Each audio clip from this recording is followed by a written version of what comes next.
Remind the fugitives that actions have consequences. We've taken the lead. Stay on task.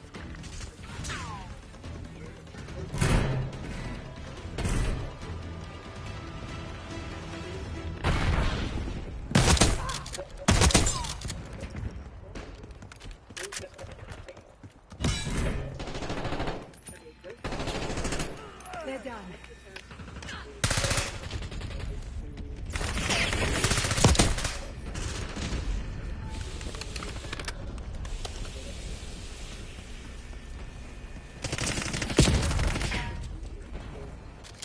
Waypoint.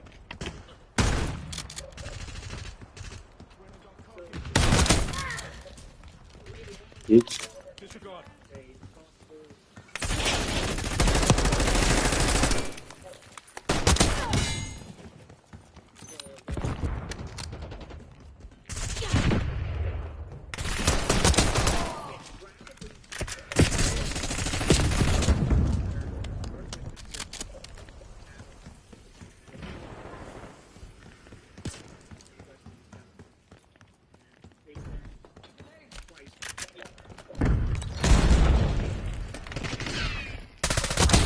Fuck you.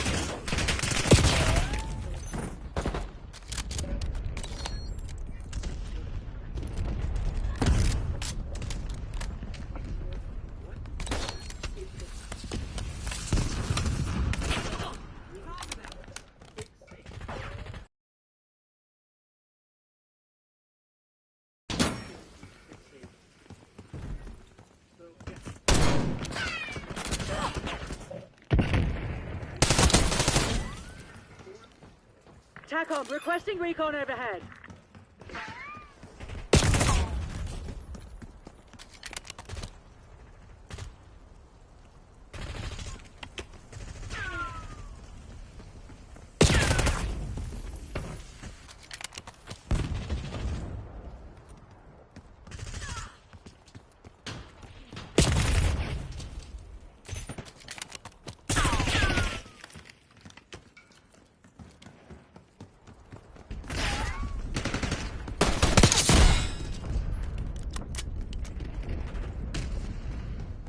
Single shooter. 5 down, no sweat.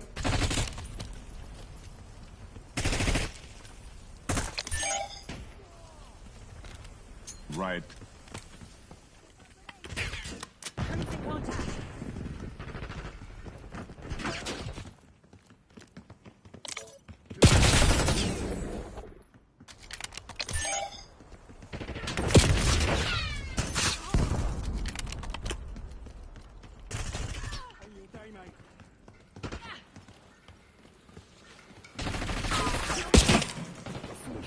Hostile RCXD in your AO.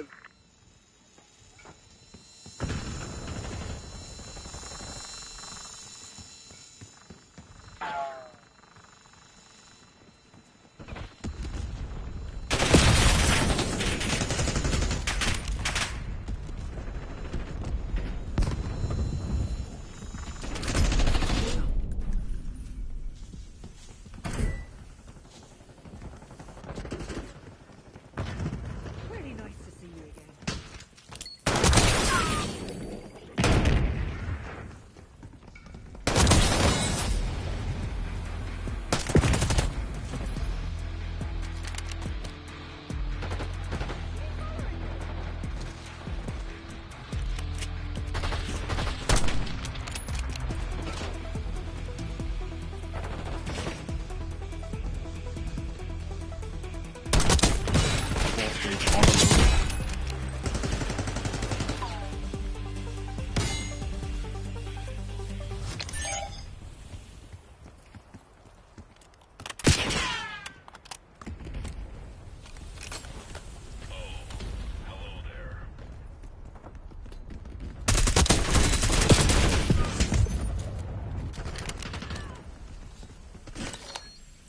You can't hide.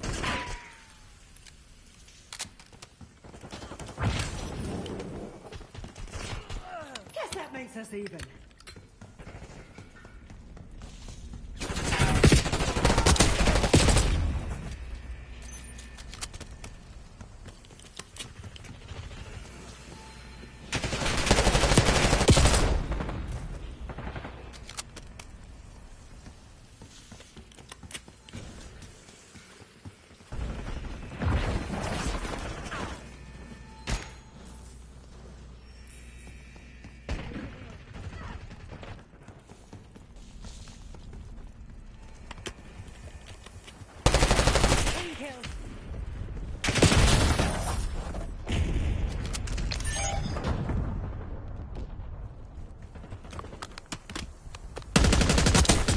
asshole. Alfie.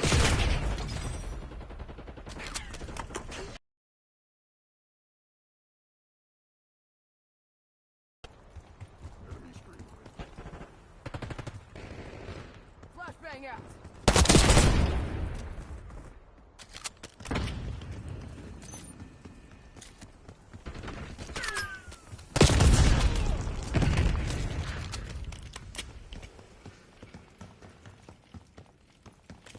Bad guy.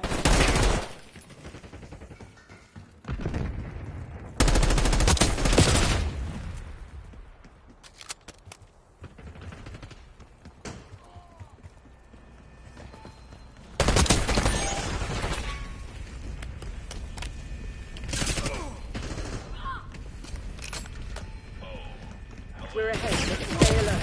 Marshall's people are no fools.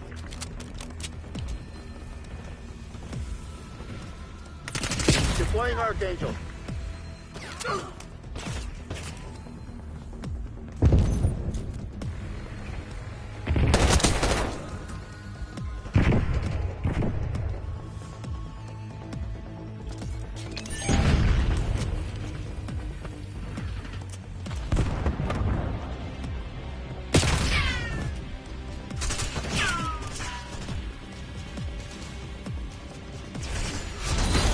All units prepare for exfil. This one's ours. I'll be back.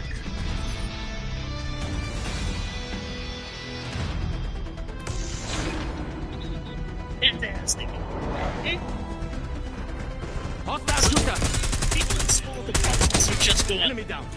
They cried out and said, "Oh, oh man of God, there is death in the pot." And, well, they were. Their voices killing us now. But Elijah said, "Now bring meal." And they threw it into the pot, and he said, "Pour it out for the people that they may eat." There was no harm in the pot. Now, a man came from Baal Shalisha and brought the man of God bread of the first fruits, 20 loaves of barley and fresh ears of grain in a sack. And he said, "Give them to the people that they may eat." And his attendant said, What shall I set this before 100 men?" Here's the thing. This guy's just... The question here is not, do I set this holy offering before men? That's not the question here. The question is more, I don't have enough here for 100 men. That's the question. There's a question of quantity, not a question of quality. Okay? So, this is a holy offering that's supposed to be given to the Lord as the first fruits. What the prophet is saying, okay,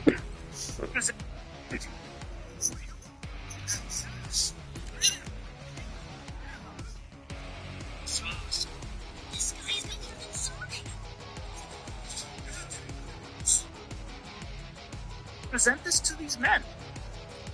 But he said, this is the prophet speaking, "Give them to the people that they may eat, for thus says the Lord, they shall eat and have some left over." Quote. So he set them before, and they ate, and some left over according to the word of the Lord. Okay? This is the archetypal act for the feeding of the 5,000. This is the archetypal act right here. Or as I say, maybe not the archetypal, but the type of the feeding of the 5,000. You know, some will say the archetypal event is actually the manna, but this is the definitely you've got bread here. You're going to feed it to these men, and you're going to have more left over than what you fed.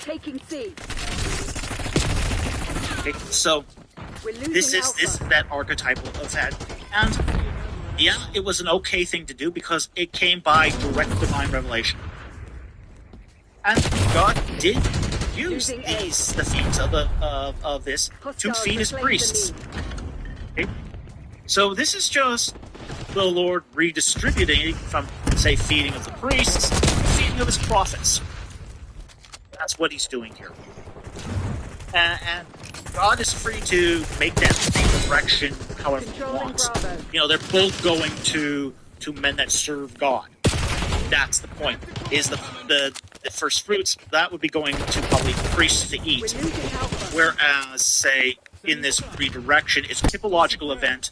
It's foreshadowing the meeting of 5,000. So, definitely it was okay, and it was done at the prescription of God himself. Losing A. So, hope that helped. Taking B. Thanks for the super chat. Very much appreciated. Bravo zone secure. Mama. Foreshadowing. Yep. Yep. Jordan Clark says, I love the sound of We lost typology. A. Evangelicalism often shrinks from and rejects it, but misguidedly, I think, at least in some ways. Yeah, it is misguided in some ways. Losing B. So I think a lot of these things that are part of the text, again, the text is very sophisticated. It has things such as typology and allegory and a lot of other things in it that are, you know, make it a incredible work of literature, if not of religious text.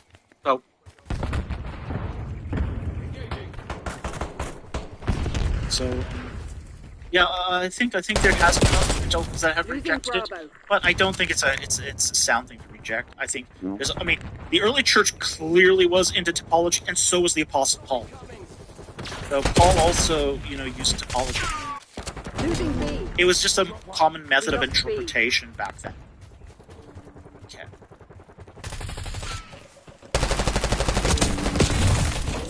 Archangel is hot. This one here is from 18 Ministries. And thank you for the super chat. Leviticus 16, 12 to 13. What's that about? Let's find out what that is.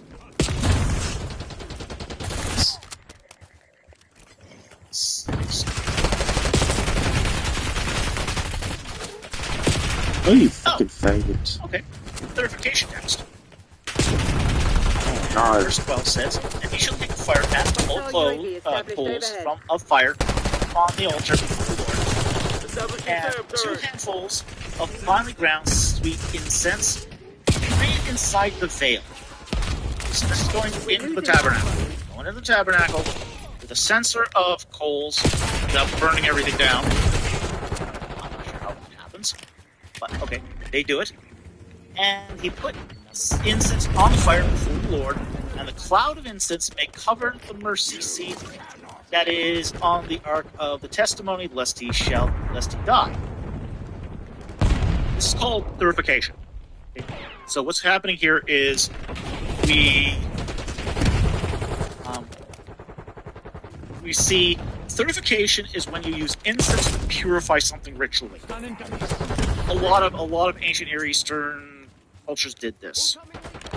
The Israelites did this, the Canaanites did this, the Egyptians did this. Not sure if the Mesopotamians did it, but definitely the Egyptians did it. It's just a way of purifying. In fact, you can still see this happening today. I remember a story from Jim Hoffmeyer where he pair of antiquities inspectors on the site. And Taking Bravo. the antiquities inspectors go use the restroom. Okay? They use the little antiquity inspector's room. Okay? But there's no water to wash their hands. So what do? Well, one of them happens to have an incense burner on it. All swinging tights. So he lights a coal and some incense, and they swing it around them. They swing it underneath between their legs, they swing it over their hands, and now they are clean. This is called purification. It's a way of doing ritual purity through smoke of incense. How does it work? Ritually works. I would want them making a pizza after. Okay. Okay. Losing A. But it is still seen in Islam as a form of purification. It's still used in, say, Orthodox traditions. So that's why no one carries around. You know, there are people who carry. There are still people in Egypt that carry around perfume and incense just for this purpose. Phased plasma Well, rifle. at least the What do you pizza want? gets cooked. We're losing Alpha. Right. You wouldn't want to eat anything in Egypt that wasn't cooked. By the way, if you go to Egypt, I do recommend you get the hepatitis vaccines. Okay. You know, it's a series of 3 vaccines. It's well worth getting. And once you get all 3, you don't ever have to do it again. Losing B.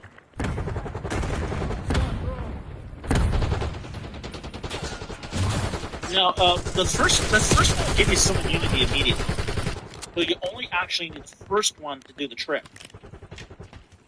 Okay. No, it's not for mummy tummy. This is for protecting your liver. Okay. Losing Bravo. So the hepatitis disease, the hepatitis vaccines is not for mummy tummy. Nothing protects you from mummy tummy, except don't drink the water. Losing Don't eat any raw food. If it isn't baked, boiled, peeled, leave it. Now, hepatitis is a disease that attacks the liver. So, yeah, you want to get your hepatitis vaccines, you know, before you go. At least the first one. You don't have to take. You don't need all 3 to get protection from the vaccines. What the series of 3 does, it gives you lifetime protection. Okay? So if you happen to get the first one, that'll protect you. Second one, you've got, say, the first one will give you like weeks of protection, I believe. Second one will give you months of protection. Third one will give you lifetime protection. So that's kind of how it works. Securing Charlie. So, it's a really good series of vaccines, and once you get it, you never need it again. Losing A. Mama, what about fried food? Fried food's fine. Bravo underway. Yeah, if someone fries you food, oh yeah. Fried chicken, excellent. You can eat lots of fried chicken in Egypt, if you can find it. You can find the fried chicken. There's actually a KFC right by the pyramids.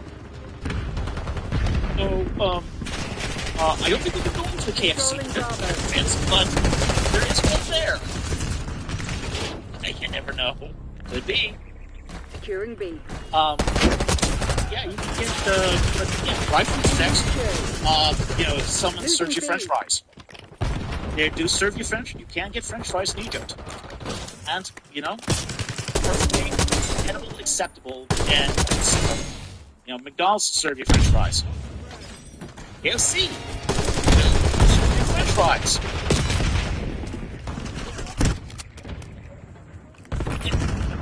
Yeah, there are countries you can really go for the food. I'm not sure Egypt is one of them. But yeah, fried food is fine. It's absolutely fine. Like, for example, they'll often do fried, Using what's Archangel. it called now? Chickpea, falafel. Falafel. Yeah, those are all fried. They're delicious. Fried falafel is delicious.